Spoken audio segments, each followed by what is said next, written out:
Hey guys, hope you're well. My name is Rob. Welcome to Kinetic Rugby League. Now, if you would like to become a member of the channel, you now can. There's a join button just below the video. It's $4.99 a month to become a member of this channel, to support myself and the content that I do. The season is coming to an end soon for both Super League and the NRL, but there will be England v Samoa test match content coming soon, as well as the Pacific Championships as well. So if you'd like to support me and the channel, you can do by joining the membership. So if you do, thanks very much. Let's crack on with the video. So to recap my predictions from last round, I got 4 out of 6. I was incorrect with Kingston Rovers and London Broncos, but correct with Leeds Rhinos, Leigh Leopards, Warrington Wolves and Salford Red Devils, surprisingly. But on the season, that's 111 out of 151. That's a percentage of 73.51%. Let's crack on with the first game of this week. Kicking things off, we've got the Wigan Warriors taking on Leeds Rhinos. Starting with league position, Wigan are in 1st, Leeds are in 7th. For recent form, both have won 4 in their last 5 Super League games, and for power rankings, got Wigan in 1st, Leeds in 6th. So this is pretty much a must-win game for both teams, obviously for different reasons. Wigan league leaders shield chances, and Leeds just need to get into playoffs. The fact that Leeds actually beat Wigan 6 weeks ago would be potentially on the minds of the Wigan players. And the results recently, Wigan fans maybe not being too sure about a victory over KR, even with the sin bins in there, and Leeds looking so dominant against Hull FC. And again, as I said for the power rankings video, it's alright saying it's only Hull FC, but other teams haven't done that this season. So why would you bash Leeds for actually doing it when some teams haven't? So are Leeds ready to take on a defensive outfit like Wigan? I'm not too sure. I think they could put up some points, and the fact that, you know, when you've got players like Brodie Croft, who, when we see him play with passion, and when players like him are like backed into a corner and they need to step up, oh, they do. Like, they really do. So I'm thinking, and this is a big game that I think Brad Arthur is going to be in a unique position now. This is very different for him. Like, this is the biggest game for him as a Leeds head coach. So how can he galvanise his team? Can he get Matt Frawley getting his kicking game going? Is Brodie Croft going to be able to open up this defence? We'll see. They've got some great individuals, and Lockie Miller as well. I think it's all on what can the Leeds attack do. I think defensively, I think they'll put in a hell of a shift. A Brad Arthur team, trust me, as much as you might laugh about Leeds in whatever games, a Brad Arthur team puts in a hell of a shift defensively. Sometimes good, sometimes not so good, but they'll try. They'll always try. So it's just an attack for me. I think Wigan will be able to put up a solid number of points, but can Leeds keep up an attack? I'm not too sure. So I'm going to go with Wigan Warriors 26, Leeds Rhinos 16. Next up, we've got St Helens taking on the Castleford Tigers, starting with league position. Saints are in 6th, Castleford are in 10th. For recent form, Saints have only won 2, Castleford have only won 1 in their last 5 Super League games. For power rankings, I've got Saints in 7th, Castleford in 9th. So, a lot of errors for Saints against Warrington last week. Normally, when teams have done that, it's not always back-to-back. Like, they'll have one real low performance with the ball. Like Wigan against Hull FC a few weeks ago, or months ago at this point. They'll have one abysmal performance, and very rarely is it backed up again. So I think Saints would be fine. They're missing Lees and Mbai, which isn't great, because Mbai's actually been fine for them this season. But I think they'll have enough in that team to take on a Castleford team that right now isn't offering too much in attack or in defence. Overall, they can throw up some moments, but they're not really offering enough for me. So I'm not too worried about Saints. Plus the fact that they really need a win for playoffs, and they just need to set a statement. I think they could throw the ball around a lot and come up with some good opportunities. If Welsby is now fully fit, able to play 80 minutes instead of coming on from the bench, then I think he's just going to be involved in everything. He's going to be all over the pitch, just trying to get involved. And when he's on it, when he's at his best, Welsby is a fantastic player. I think people don't give him enough credit for that, because he is extremely young as well, and he plays for Saints, so I think people just look down on him. But yeah, defence, I think, from Saints will be fine. I don't think there'll be enough from Castleford to really challenge, but it's just about the attack. Saints need to get something going. They need to really set a statement.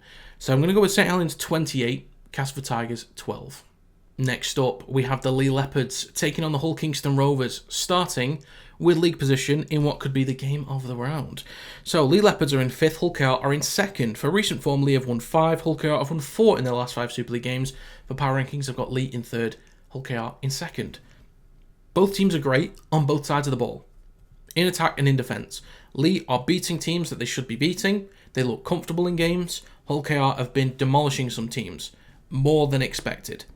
So I think if anyone has a slightly off game, so if Hull KR's not quite firing in attack, Leigh's defence is strong enough to just keep that contained and put up enough points. And whatever combinations you want to look at with that, if someone's off, I think it's going to go the other way. Because Leigh they're close to KR. They're close. I'm not entirely convinced that they can compete with them. And I would like to see them take them on without, sin bins and, weird decisions in there. I want to see a proper game, 2 good teams going at each other, and see if Leigh can actually take that step up and really compete with KR. So that's what I'm really hoping for. I do think if both teams are at their best, for me that leans towards KR. When Evalds is sweeping left and right, attacking those edges, when May's kicking game and his pass accuracy is on point, same with Mikey Lewis, and when he's attacking the line, if a Leigh player just steps out a little bit too much, they just make a slightly off decision defensively, they jam too early, too late, Mikey Lewis is through. And you got players like Jez Litton, really good support play from hooker, and even Niall Evalds, great supporting player as well, on the inside to support Mikey Lewis. So I just think Hull KR have been playing to their potential more so than Leigh, even with Leigh being on better form. Based on the opponents that Hull KR has played, I think they've been tougher as well. Hull KR at their best would be fine against Leigh at their best as well. So I'm going to go with Leigh Leopards 18, Hull Kingston Rovers 24. Next up, we have Hull FC taking on Salford Red Devils. Starting with league position, Hull FC are in 11th, Salford are in 4th. For recent form, Hull FC have won 0 in their last 5 Super League games. Salford have won 2 in their last 5 Super League games. For power rankings, we've got Hull FC in 12th, Salford in 5th. Hull FC are not good. They are not good. What do they have to fall back on? Unfortunately, I don't think they've got anything to fall back on. Is their attack good enough to compete with Salford? No. Is their defence strong enough to keep Salford out? No. Are Salford a team that could absolutely shit the bed here? Kind of. Based on the fact that I think you guys know where I'm leaning, and you guys know the relationship that me and Salford have when it comes to these predictions videos. So kind of anything can happen, but you cannot mess this one up, surely. Like, we've actually had a good relationship over the last couple of weeks, so let's not do anything silly, shall we? Salford are fine. As I said with my power rankings video, they're fine in attack, fine in defence. I can't see many issues here, unless they have a real off day, like Saints did, or when Wigan did against Hull FC a few months ago. Like, if they have a real off game, then maybe there's a chance Hull FC gets a win, but I feel very confident about a pretty strong Salford win here. So, as much as there's not really anything I can go into, one's a significantly better team than the other, but I will at least put it out there that anything can happen. Circumstances can make this game difficult, like sin bins and red cards, and someone just having an off day. But I'm going to go with Hull FC 6, Salford Red Devils 30. Next up, we've got the Huddersfield Giants taking on Warrington Wolves. Starting with league position, Huddersfield sit in 9th, Warrington are 3rd.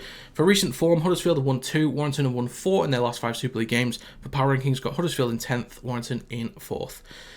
Right now, Huddersfield are playing for pride. There are some good moments here and there. They've got some good individuals, but they're just not putting performances together. They're still very, very poor, generally speaking. Warrington are still strong defensively. I think that's their biggest thing to fall back on right now.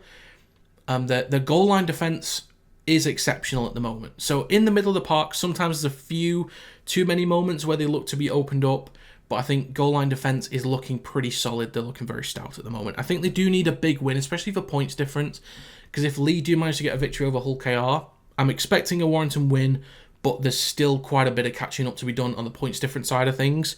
So they will need a big statement win. Plus they do have London next week, which could help, but we'll have to see. We'll get there when we come to it.